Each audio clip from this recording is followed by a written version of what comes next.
The clang of oars against the hull, the smell of tar and blood. 500 ships stretched along the coast of England like black claws, dug into the land of Albion. Chronicles of that time say, never before had the Angles seen such a vast army. 500 longships, not a myth, not a legend. This was the great heathen army, which came not to plunder, but to conquer. Why then in the year 866 did the sea bring the Viking empires here, to these cold shores? And what forced these people to leave the north, where the earth itself rings with cold, for a foreign land where every mile smells of death? Historians write that it all began after the death of Ragnar Lodbrok, a legendary konung, whom the Anglo-Saxon king Ila threw into a pit of snakes. This act became the spark that ignited the bonfire of war. His sons, Ivar the Boneless, Halfdan, and Ubba, swore to take revenge. It was their oath that began the campaign, which chroniclers called Michel Her, the Great Army. At that time, the term drakkar denoted a long and narrow vessel with high sides, adorned with a carved dragon's head. These ships could move both on the sea and on rivers, like living beasts, capable of gripping any land. The wooden monsters carried 30 to 40 warriors each. The weight of one fighter's equipment was up to 30 kilograms. Chainmail, shield, sword, axe, provisions. Their campaign was not a raid. It was a migration of force, an invasion by an entire people. Archaeological excavations in Repton and York confirm Scandinavian burials with weapons, silver, and Thor's amulets were found here. The land is literally saturated with northern history. And if you listen closely, you can hear how the ancient drum of their march beats beneath the earth. England at that moment was fragmented. 4 kingdoms, Northumbria, Mercia, East Anglia, and Wessex, lived in constant strife. And it was this fragmentation that became an invitation. As a pack of wolves smells blood, so the Vikings smelled power. They knew if one strikes quickly and coordinatedly, the old order can be crushed. Thus began a campaign which had no equal in scale. But behind this army stood not only the desire for revenge. This was an attempt to create a new world, a Scandinavian empire on English soil. The Vikings called it Danelaw, Law of the Danes, that is, a territory where their customs, their truth, their swords held sway. When their fleet appeared off the coast of East Anglia, fog enveloped the sea, and on the shore, they say, even the birds fell silent. Hundreds of sails, black from tar, rose above the horizon, like a flock of ravens. This image forever entered the consciousness of the Angles as a symbol of the end of the old world. But who stood at the head of this army? How did they manage such a mass of people who came from dozens of different tribes and lands? And most importantly, what was happening inside these camps, where languages, oaths, and the smells of war mingled? The ashes of the bonfires had not yet cooled, and over the coast of East Anglia, the banners of the Vikings were already rising. Chronicles describe, in the autumn of 866, the sea spat out onto the shore not just an army, but an entire nation of warriors. Hundreds of ships stood in a line, each like a fortress of wood and iron. A stormy wind unfurled the striped sails, and it seemed that nature itself bowed before this invasion. But how was such a force assembled if the north was then divided by dozens of small kingdoms? The answer is hidden in a concept that in Old Norse sounded like feðing, an alliance of chieftains for a common campaign. A feðing was more than a treaty. It was an oath sealed with blood. Each konung brought under the banners of Ivar and Halfdan not just warriors, but also the faith and honor of his clan. On the plains of Denmark and the shores of Norway, blacksmiths worked without sleep, forging swords, shields, and axes. One ship was built in 3 months. Oak planks, fastened with iron rivets, were covered with tar to survive the storm. Archaeologists found in the remains of shipyards near Roskilde traces of workshops where dozens of longships could be built simultaneously. The scale was colossal, as if today tens of thousands of soldiers from different armies united for one campaign. Inside the camps, life was bustling. Hundreds of bonfires, the smell of smoked meat, the clang of hammers, and the chanting of skalds. Here, beneath the rumble of drums, destinies were decided. Every warrior knew ahead was not just a battle, but a trial that would forever engrave his name in the sagas. Axes were sharpened to a mirror shine.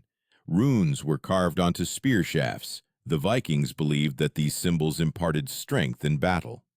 The term describing such a military camp sounded like Vik, a temporary fortification by the water.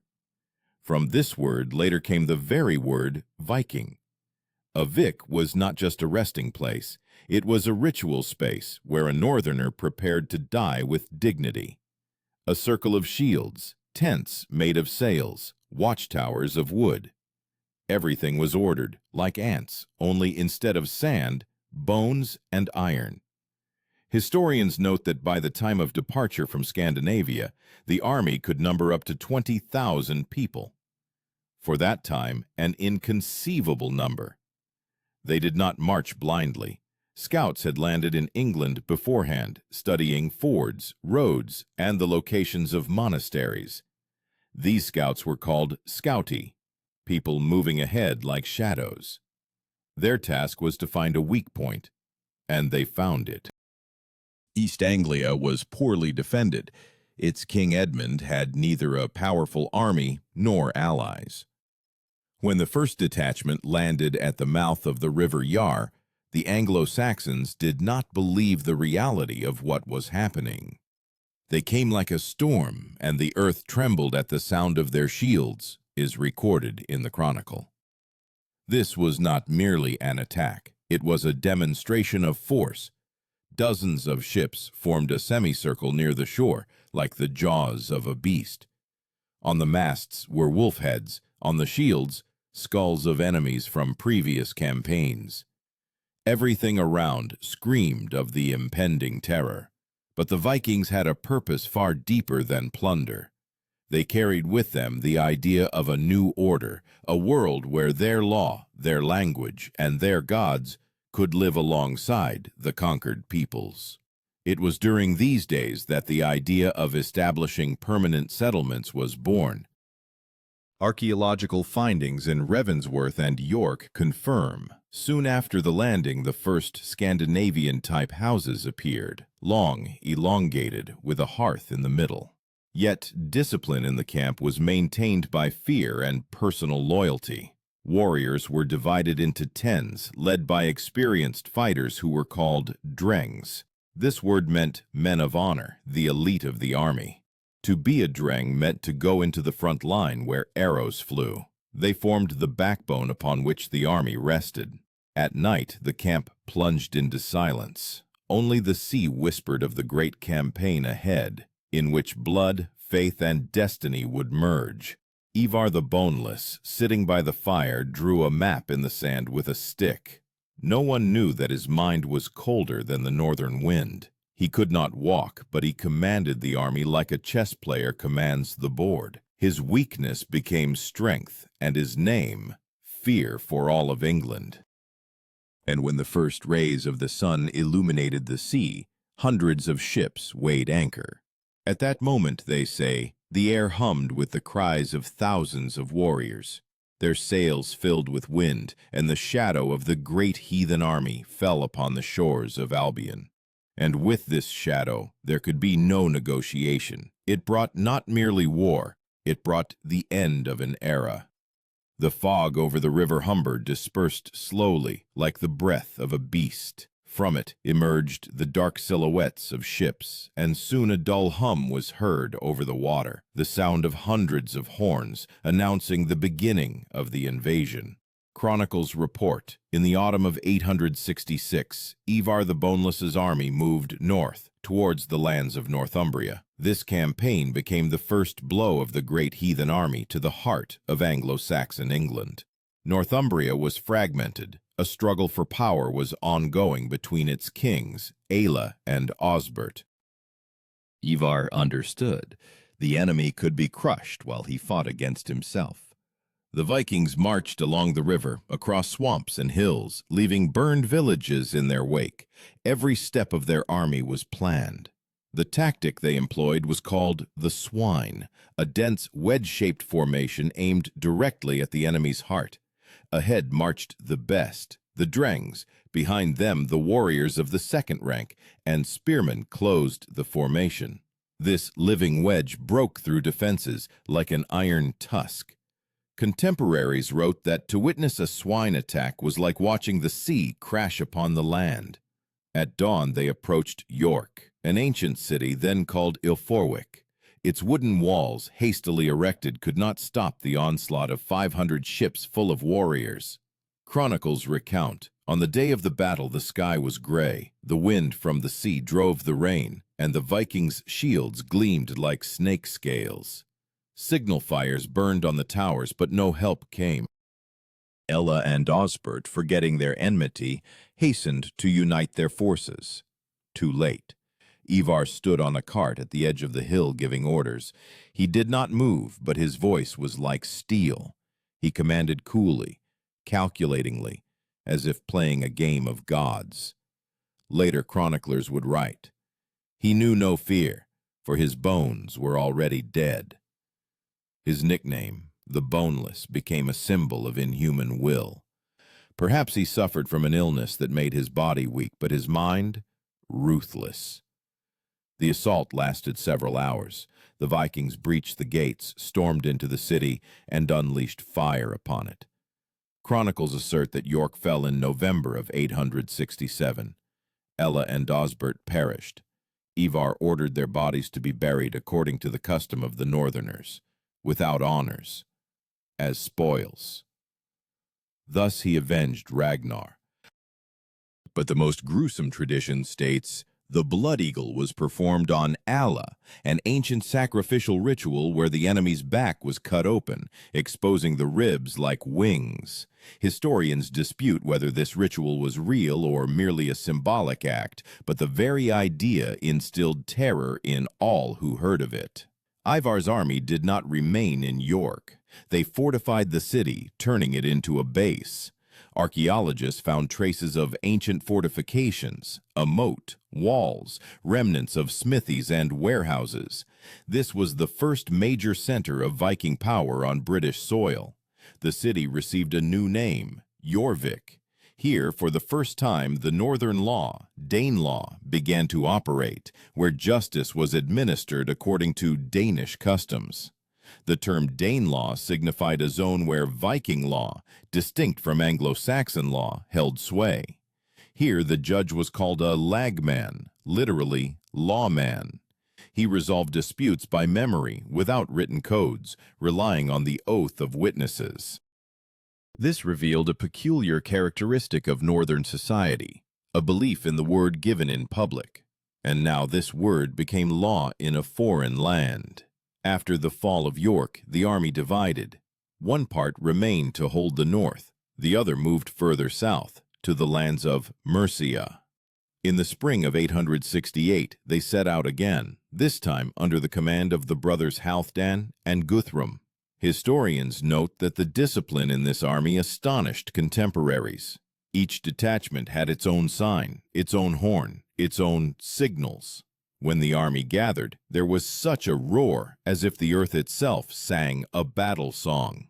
The Anglo-Saxons tried to resist, but their armies were small and fragmented. Only one kingdom, Wessex, retained internal strength. Its king, the young Alfred, did not yet know that he would soon become the last wall between England and the Northern Sea. Jorvik transformed into the capital of the new power. A mixture of languages echoed in its streets: Scandinavian, Latin, Old English. Merchants sold furs, swords, amber, and slaves.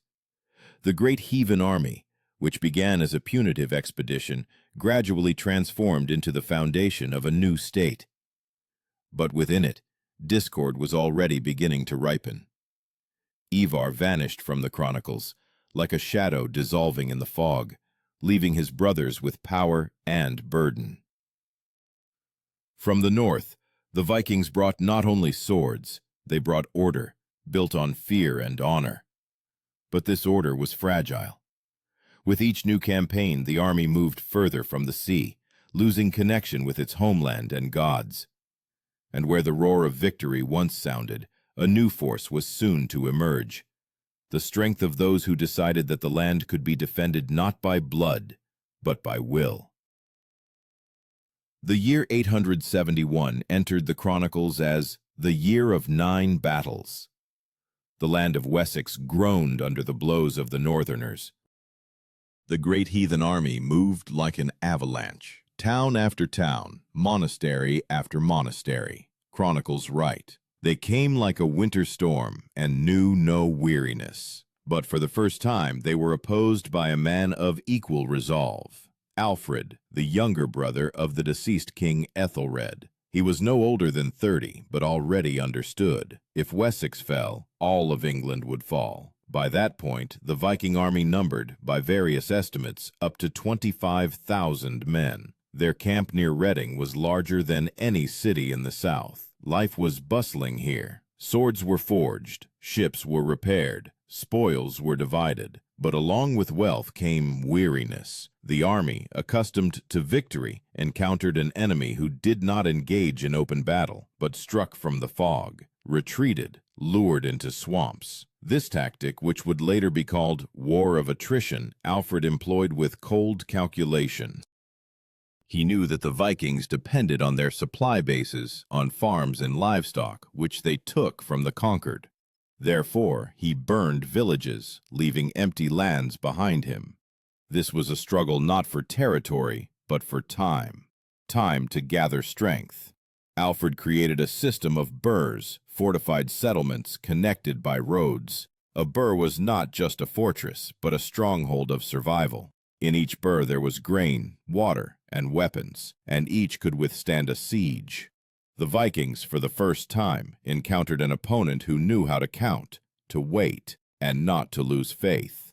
They won battles, but not the war. In January of 871, the first clash occurred near Reading. The Northerners repelled Alfred's attack, but soon he struck back at Ashdown. The battle lasted all day, and chronicles describe it as a fight where the earth turned into a sea of mud and blood. Shields broke, swords bent, but the angles stood. On that day, Alfred showed that the enemy was mortal. The term used to describe the Wessex formation was shield wall, a dense line of warriors where each shield covered the shoulder of a neighbor. This was a living bastion. The Vikings respected this formation. It demanded not strength, but unity. When the shield wall withstood the onslaught of the swine, man-to-man combat began, where will, not weapons, decided the outcome. Archaeologists found arrowheads and axe fragments in the Ashdown area, evidence that the battle was desperate. Alfred retreated and regrouped again, like the breath of the forest. The Vikings, however, began to lose their internal cohesion. After Ivar's death, Guthrum took his place, a practical warrior but lacking his brother's charisma. He preferred negotiations if they led to advantage, but the army, hardened in blood, did not know how to live without battle. Every chieftain wanted glory, gold, lands. The alliance, cemented by vengeance, now rested on greed. In the spring of 873, Guthrum once again led his troops against Alfred. They besieged Chippenham, the king's winter court. The attack was sudden. According to chronicles, the Northerners attacked on the night of January 12th, when the Anglo-Saxons were celebrating Epiphany. Everything burned. Alfred, with a small retinue, fled into the swamps of Somerset. Thus began his legend. Mud, cold, hunger. These were his allies. The king, now in exile, gathered the remnants of his army, hiding among the swamps. Later, chroniclers would write, "He fed on fish and hope." Meanwhile, the great army celebrated victory. They thought England was finally broken. But it was in the swamps that a new order was born. Alfred created a militia of peasants and warriors hardened by suffering. He taught them to strike suddenly, to disappear before dawn.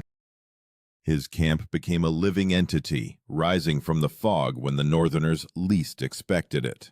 Archaeologists found remains of camps from that time in Somerset, food storage pits, spearheads, remnants of boats.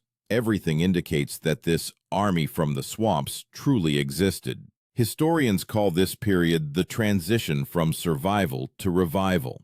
Alfred turned defeat into a weapon. By the summer of 872, Guthrum began to feel the pressure. His army was dispersed, supplies dwindled, and local residents rose up in resistance. The Vikings, for the first time, faced an enemy who did not surrender after defeat. They could destroy cities, but they could not destroy the spirit. The great heathen army, once invincible, now became a heavy burden for its own chieftains. It belonged to no one, too large to manage and too fragmented to be a unified blade. And over this army, the question was increasingly asked: had the gods truly turned away? Because where recently the roar of victories sounded, now only the breath of the swamps and the clang of steel, heralding a new morning, could be heard. In the spring of 878, the swamps of Somerset filled with smoke. Alfred the Great, having gathered around him the remnants of his army and a militia of peasants, prepared to strike a blow that would change the course of history. For 7 years the great heathen army had dominated England, and now the time for reckoning had come. The Northerners, confident in their victory, had stretched their forces across the country, leaving large garrisons in York, London, Gloucester, and Chippenham. But it was this very confidence that became their undoing. Chronicles recount that in the spring, Alfred assembled his army at Egbert's Stone, a place where, according to tradition, every man swore not to retreat. He then led no more than 5,000 men onto the field, but these were people hardened by deprivation.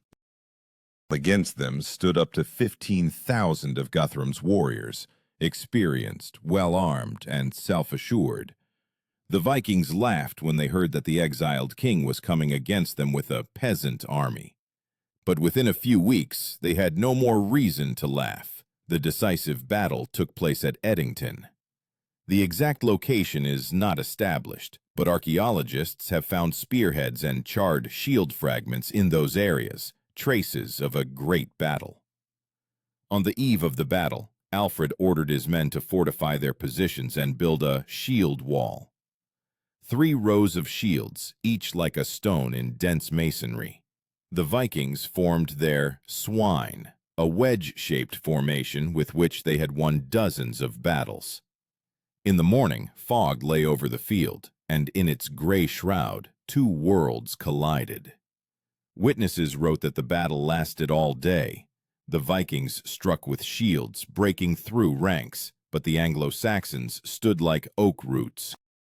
Then Alfred gave a signal, and the first line opened. Through the gap, the spearmen struck. This was the turning point. They wavered, wrote the chronicler, and for the first time in 7 years the eyes of the Northerners saw fear. When the sun dipped to the west, the great army was defeated. Guthrum and his warriors retreated to a fortified camp, but capitulated the next morning.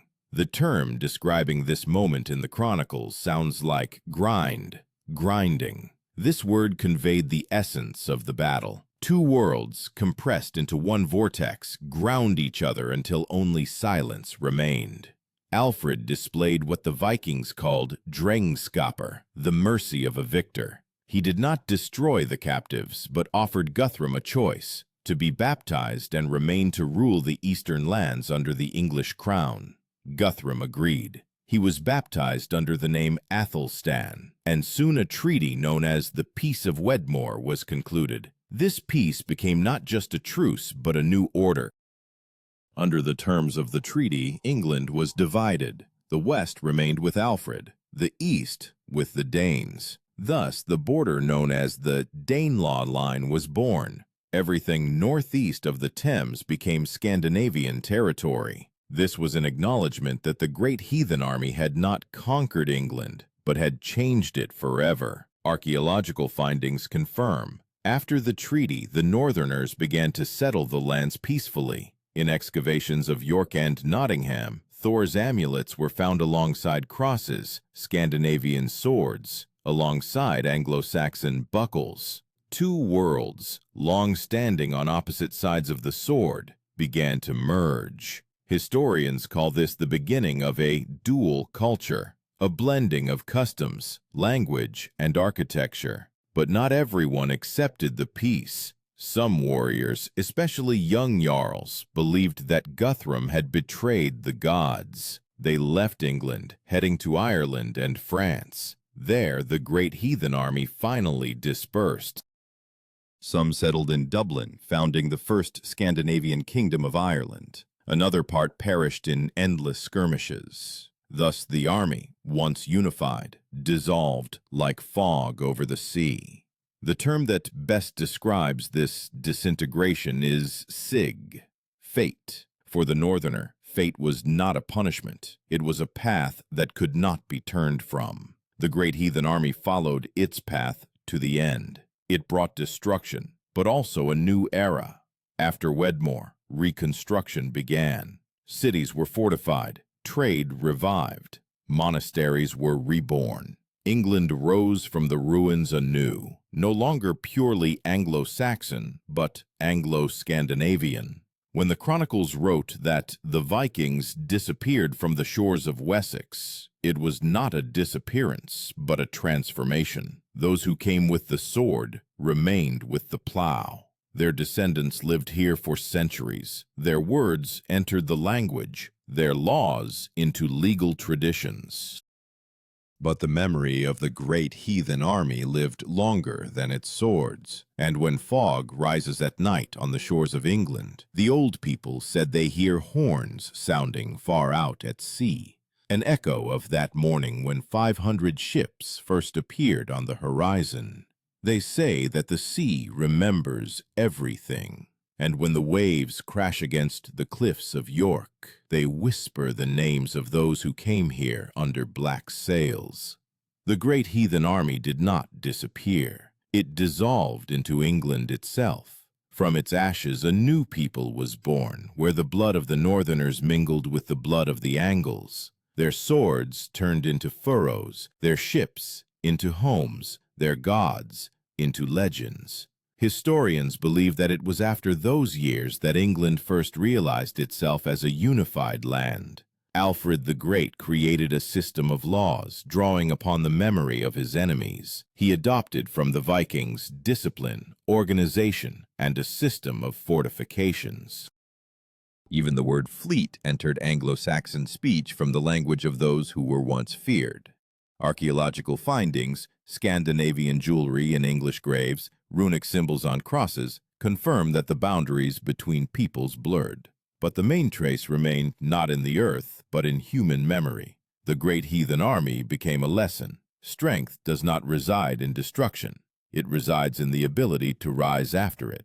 Their swords rust, but their resolve still troubles the sea. And now, when you hear the sound of the surf, ask yourself, if 500 ships were to appear on the horizon again, would you find within yourself as much will as there was in those who walked to their death for the sake of their fate?